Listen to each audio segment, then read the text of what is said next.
Leaders make other people better. They just make other people better. Like the reason great coaches are great coaches is not because they have great players. They had good players that they made great. Things are going to go wrong. If you want to be a leader, you're asking for a crisis. Leaders are firefighters. They do not get surprised when fires happen. To go into leadership, you are promoted into self-sacrifice. Hey everybody, welcome back to the Become Great podcast. I'm your host, Ahab Al-Hindi. We built this podcast as a online mentoring platform that we're looking to just help people grow in many ways, relationally, emotionally, spiritually, financially. And today we're going to be talking about leadership. Leadership is something I am so passionate about. I really believe that anything that you want to move anything in life, it needs great leadership. Your marriage, your work, your business, your relationships, your friendships, it all requires great leadership. And leadership looks like something. It's not just, I used to think when I was a young man, I was like, man, I'm just a natural leader. I just like, people just want to follow me. And I have like charisma. Charisma is not equal to leadership. It is actually a common misunderstanding that we see someone who is charismatic and we go, that guy is a great leader. It's actually not true. Most of the time, what you get with charismatic people is manipulation, which is not what you're wanting in leadership.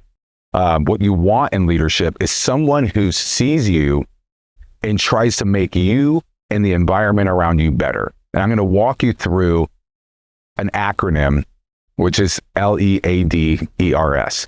And it's just letter by letter, we're going to walk through and just kind of talk about, hey, what builds a great leader? So let's start it off. Leaders. The L, leaders are learners. We as leaders have to be most willing to be teachable. See, life is really freaking hard.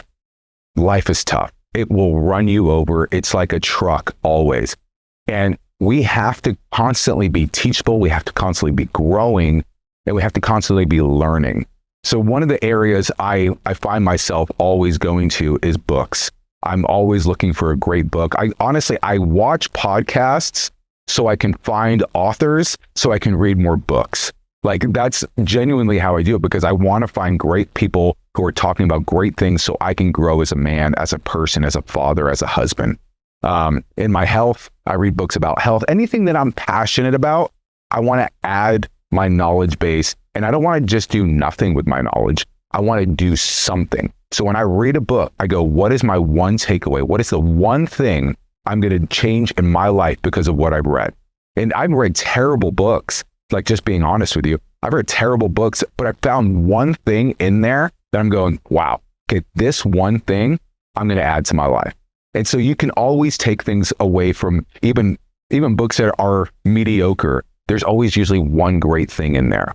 And so leaders are learners. And so one of the things I love to say is because, in life, we have a lot of failures. We have more losses than we have wins. Generally, this is really true. Now, if I have a ton of losses and I walk away with heartbreak, but no lessons, I failed twice. That sucks. I don't want to fail twice. So if I'm going to lose, if I'm going to fail, if I'm going to have a failure in my life somewhere, whether it's in my business or in my parenting or whatever, right? If I'm going to fail, I'm going to take a lesson from it. I'm going to learn from it. Turn your L's into lessons. It is a key to winning. Because if you never learn from your failures, you're just going to repeat them over and over again. And we don't want that. We don't want to be on the hamster wheel. We want to get off that thing. We want to be successful. We want to see, okay, how did I do it last time? Let me do it differently this time. Okay, I did this last time. It was an epic failure. What did I learn from it? Those are characteristics of great leaders and great winners. Now, leaders aren't just great learners. They take what they learn and they empower the people around them with it. So the second letter in this acronym is E, and it's for empowered. Now, we think leaders are terrified, especially in the early stages, especially if we've been hurt numerous times by the people who are under our leadership. Because if we give people authority, if we give them power, because that's what the word empower means, we're giving away power, right? if we give people authority, now they have some leverage in our lives, and it's scary. And maybe you're in a business, or maybe you're an employee, and you don't look at it that way, or maybe you do. But when a leader gives you responsibility and he or she empowers you to do something, and empowering means not that I just delegate. It's not delegation, right? Delegating is like low-level leadership. It's just handing out tasks. Empowering means I'm giving you authority to make decisions and see things to completion. That's a lot. That's actually terrifying as a leader, because I have to trust you that you're going to think close to me in the way I think, and you're going to get things done the way I like things done. Now, I don't need you to do what I would do. I don't hire people so they can be like me. I hire people so they can be themselves, but use the wisdom that I create, that I offer them, so that they can make high-level decisions. And so I want people who are absolutely enamored with their own growth, and when they're given something, a level of responsibility, a level of authority, that they own it, and that they want to take it not just like halfway, they want to take it all the way. They want to take it to completion. I had Mark on the podcast, and this was Mark and I's like tension point. Mark talked about his story. If you haven't watched it, go back and watch the authentic episode. But Mark was like, I would give him authority and he would drop the ball, and I would give him authority and he would drop the ball. And it was like, Mark, I'm empowering you, but you're losing my trust. And then Mark went into a season of building trust and taking things to completion. It was actually a skill he had to learn in order to be successful in my environment. And Mark and I have a great relationship now because of his willingness to fight for that. And you guys can watch all of that in that authentic episode. Now, the next piece is aware. This one's kind of a subtle one.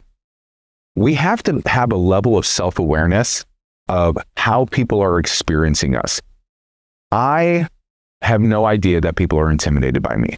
And then I go and talk to people and they're like, man, I was so intimidated by you. With the first time I met you, you're such an intimidating figure. And I'm like, I think that I am like the most joyful person in the room. Like I see myself and I'm like, how can someone be intimidated by me? And I once I understood that other people are intimidated by me, it actually helped me connect with them so that I can be more relatable to them. Because what I was afraid of is that I would lose people, that they wouldn't want to be around me because of their own personal discomfort or their own personal feelings and insecurities. And so, not that I dumb down myself or I lower my standard, but I look for opportunities to connect with people. And that's a part of my own personal self-awareness. I look for areas in your life that I can find the connection point. You're into hunting? Wow, I'm into hunting. You're into fishing? I love to go fishing. You're a parent? I'm a parent. Like, just looking for ways to connect with people. So, because that was my Achilles heel. People were constantly telling me how intimidating I was. And I was like, oh man, like, how do I overcome this? Other leaders, they have RBF. Yeah, their face just does this. They look grimace. They look sour. And they don't look happy. And they don't look approachable. And that is, like, I'm actually working with a leader right now on her face. I'm like, hey, your face, it's not working. Your face isn't working.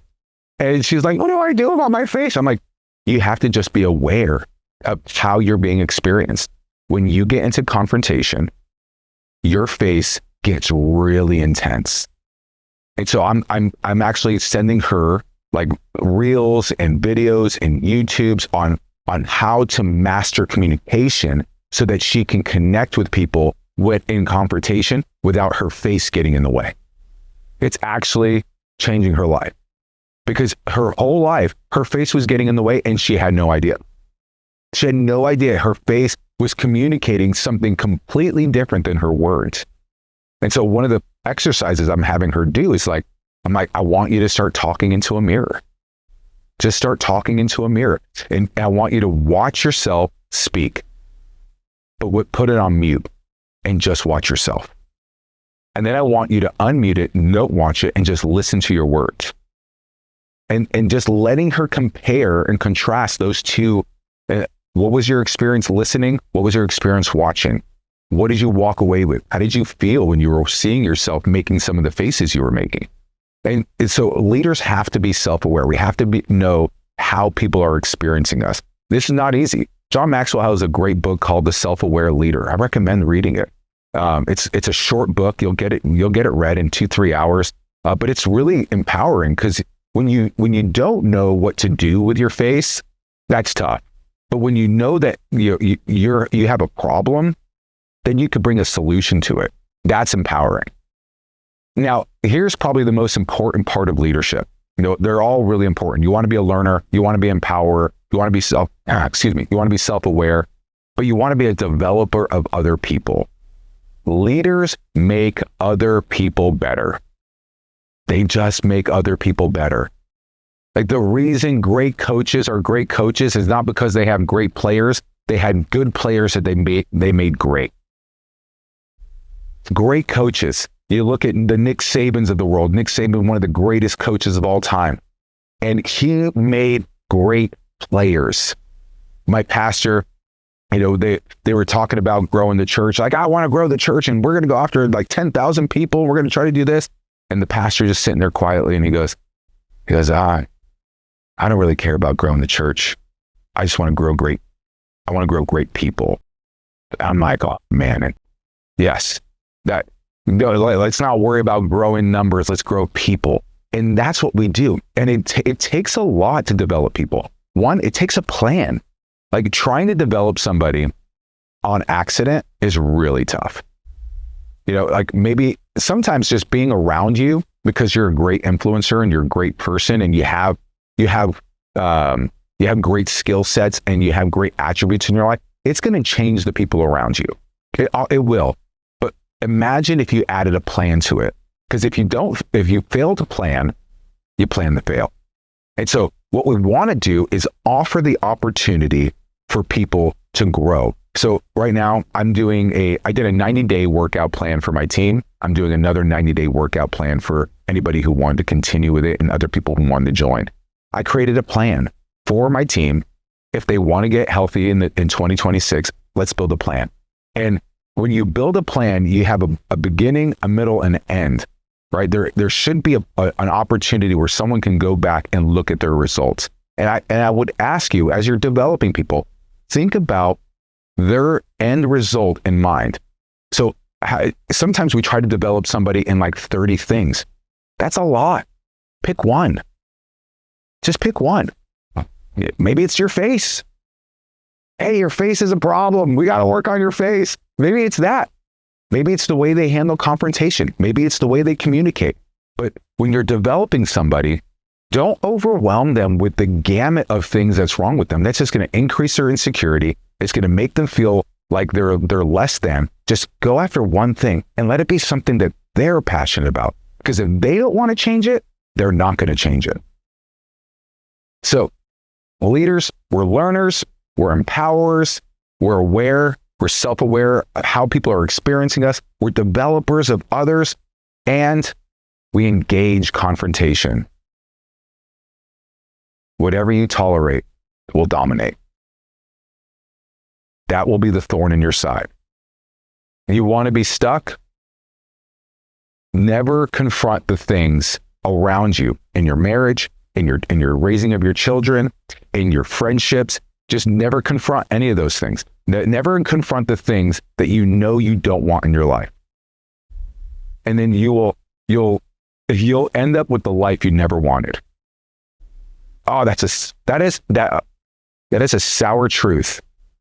And I'm sorry to say it, but if you confront nothing, you end up with whatever anybody wants to give you.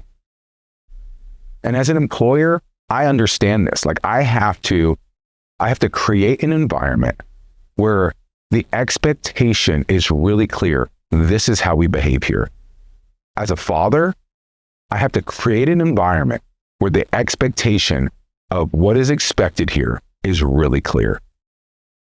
And when people step out of bounds, we in my business, we call them like, when you're driving down the highway and maybe you're getting a little tired and you're like, you hit that little rumble strip on the side. We have to have rumble strips in our lives, in our relationships, in our marriages, in our families, things that show us, whoa, we're about to step out of bounds. We're veering out of bounds. And so, in your business, it might be some sort of disciplinary action with your children, same thing, some disciplinary with your spouse. It might be like, hey, we need to have a conversation about this. I'm not feeling valued. I'm not feeling respected, whatever the area is. But you have to have these rumble strips in your life so that you can connect and bring the things right back on track. Because if you never confront, you end up with what everybody else wants to give you. But your life is so much more valuable than that.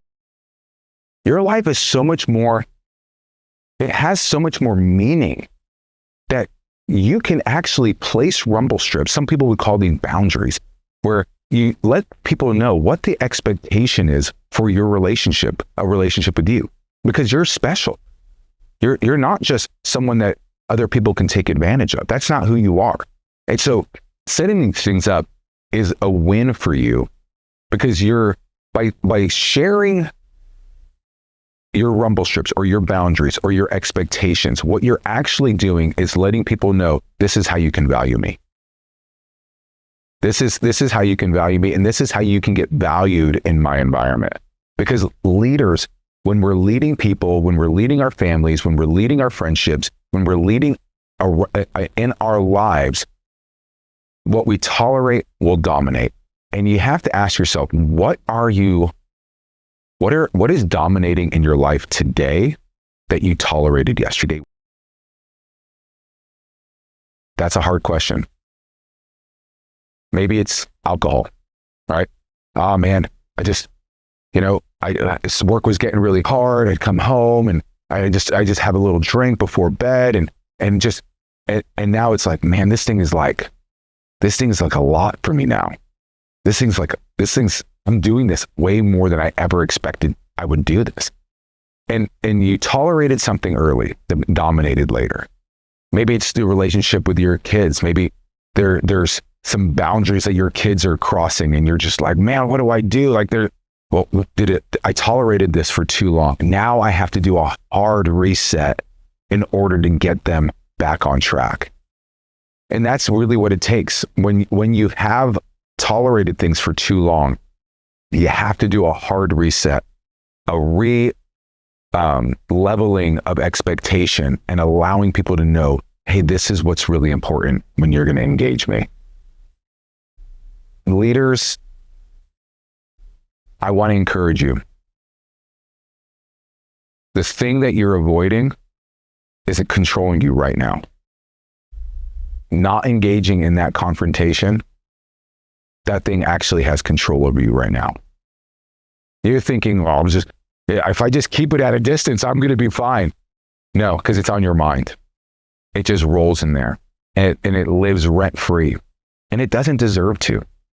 Because a lot of times the confrontation is a lot easier than you think it is. It's usually just a short conversation. Hey, when you said that, I just didn't feel valued. I didn't feel respected by you. Dan, you guys have seen Dan on this podcast numerous times. Well, Dan, he does this thing when he does the intro, like, hey, Dan Bieber. And he hated when I made fun of it. And I was just being playful. I'm kind of a jokester. And so I'm being playful with him. And he pulls me aside one day and he says, hey, I just don't feel valued. And I don't feel respected when you do that. Can you just not do that anymore? And I'm like, absolutely. I'm so sorry. I never meant to hurt your feelings. And he's like, not a big deal. I knew you'd handle it this way. Thank you so much for being the man that I expected you to be. And it was so easy. It was so easy. And I love confrontation because it actually, here's the key. Confrontation isn't for conflict. It's for connection. The purpose of confrontation isn't conflict. It's connection. when you have confrontation, when you go into these moments, it is for the purpose of being closer, not further. And that's what I love. My wife is like, why do you love confrontation so much? And I'm like, look at all my friends. We all started our relationships in conflict, and now we have connection. And here's something so cool, right? Every relationship you care about right now, you have conflict in. So when you don't have conflict, you're speaking, I don't care about this relationship. Dang. So we engage it so that we can connect more. All right, let's keep going. So we got leaders are learners, leaders are empowerers, leaders are self-aware, we're developers, we engage in confrontation, and we respect and value the people around us. When Dan came to me and he said, hey, this doesn't make me feel valued. Well, I want him to feel valued. And so it went against my core value to let him feel valued. And so it not doing that was like, whoa, hey, I just thought we were teasing. It went deeper than that. I am so sorry. It won't happen again. And it hasn't, except for this one moment when I was giving the example of it, probably just happened. Anyway, so we want to respect people. Here's a truth. I think I might have shared this on a previous podcast, where an employee will take a 36% decrease in pay to work somewhere they feel valued. So if you get $10 an hour, you would take $3.60 less in order to work somewhere you felt valued. If you made $100, you take $36 less. That's crazy. But it's the power of value. So as a leader, we confuse this. I come from a church culture where we confuse honor with tolerance. We would confuse respect with lack of confrontation. And I'll tell somebody, hey, you're doing something wrong, and they'll go, I don't feel respected. I don't feel respected when you say I'm doing something wrong. Yeah, I'm sorry you feel that way. I'm actually, because I care about you, and because I value you, and because I want you in my environment, I actually feel obligated to tell you. Otherwise, if you keep this behavior up, you can't be in my environment. That is a key. See, you think when someone is confronting, they're usually trying to tell you this is our operating system. And it's actually a sign of respect that they're willing to have a confrontation with you. Because you don't have confrontation with people you don't respect. You just ignore them. You write them off. Now, how do we grow in respect for people? How do we grow in value for people? That's difficult, especially if someone's not giving you a lot to work with. But you find the basis of this person was made in the image of God, and so they deserve respect and honor. I have a dear friend of mine who's clean and sober now, but I knew him when he was on meth, and I love him dearly, and I loved him then. I didn't have a great relationship with him then, but when he got sober, he came to me one day and he said, hey, because out of everybody, when I was high, you always respected me and you always treated me like a man. And he goes, you don't have any idea how much that meant to me. And it's really just so powerful that we can find ways to just respect and value people. It might just be like you're the only person that says hello. Like I make it a point to say hello to people and try to remember their names. You know, some people say, I'm bad with names. I can be bad with names too. I meet a lot of people and sometimes their faces all just kind of blend and I lose track, or I lose track of the context of where I know them from. And that happens. But it's so beautiful when we get to the opportunity to respect someone and remember their name and find a point of connection like that. And respect, we can have a whole conversation on respect. I'm just going to leave you with this. If you wouldn't treat yourself that way, don't treat others that way. Listen, I'll take it a little bit further. If you wouldn't treat your grandma that way, don't treat others that way. You know, grandma won't take it. All right. Last one. We got leaders are learners. Leaders are empowerers. Leaders are self-aware. We're developers. We engage in confrontation. We respect and value the people that God has put into our lives. And the last one is we are stable.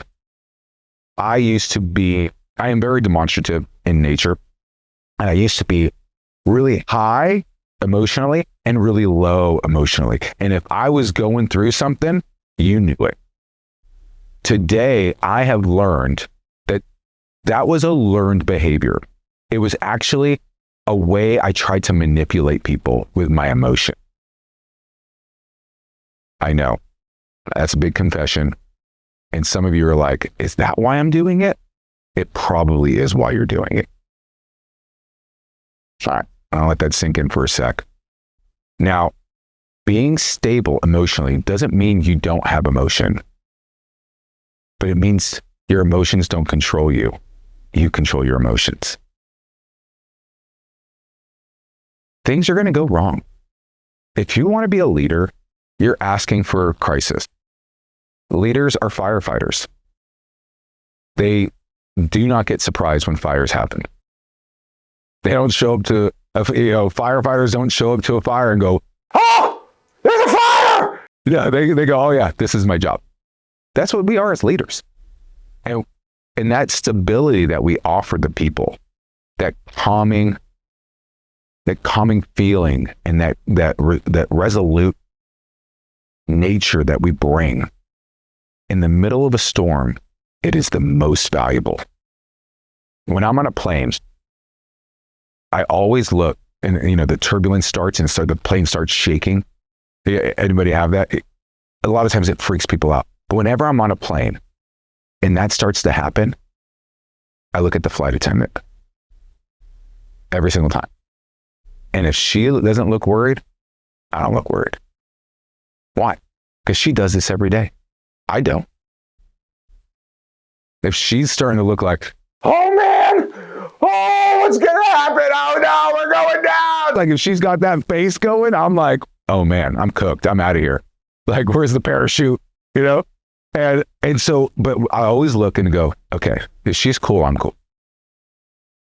And because in that scenario, she's the leader. She's got the most experience. She's got the authority. And I'm looking to her to tell me, how should I respond to this situation? As a leader, your people are looking to you. How should I respond? Should I freak out? Are you freaking out? Leaders are the most sacrificial people on the planet. And sometimes we want to go into leadership because we want the benefits of leadership. And it's the wrong reason. It really is the wrong reason to go into leadership. Because to go into leadership, you are promoted into self-sacrifice over and over and over again. Just offering yourself up to people. Here's my life. I'm giving more of my life away. I'm giving more of my life away. That's the sacrifice of leadership. You get less privileges. You don't get to respond with your emotions this high and this low. And you don't get the privilege of just being careless. You don't. Those are privileges for followers, not for leaders. Anyway, hey guys, if you have found this podcast to be of value to you, please like, subscribe, comment. I love doing this, and I love doing it because I see the way it's serving people around me. If I'm doing something that you want to see more of, please let me know in the comments. If there's things that you want to see less of, or hey, I didn't really agree with this, or hey, I think you need to change your perspective on this. I'm a teachable person. Let me know what you think in the comments. It really does help us to produce the best podcast that we can produce for you. And if you think that this is an episode that someone in your life would really value, please share it with them. It would mean a lot to me, and it helps us grow our following, and it helps more and more people get our content. So Anyway, thanks for joining us at the Become Great podcast. It's been a pleasure.